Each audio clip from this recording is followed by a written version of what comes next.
Nag-promise ka sa akin na hindi ka malilate. Sinundo ko pa si Mary Ann.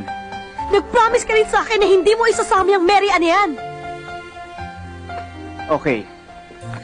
Kaya ako sinama si Mary Ann kasi mag-una kami. At syempre, ikaw ang gusto kong unang makaalam ng dahil ikaw ang best friend ko.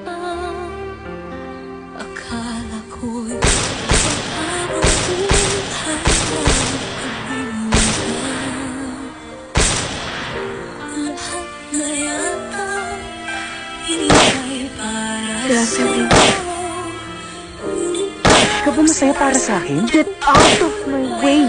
Bujoy, di ba ito ang gusto mo? I said get out of my way! Ano bang nangyayari sa'yo? Wala kang pakialam! Hindi na kita maintindihan Hindi mo ba ako inintindi? Diretso mo ako. Dahil hindi ko kayang basahin kung ano nandyan sa utak mo.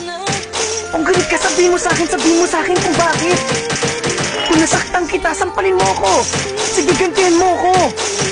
Matatanggap ko lahat ng kaibigan mo ko eh. Oh yes! Kaibigan mo ako!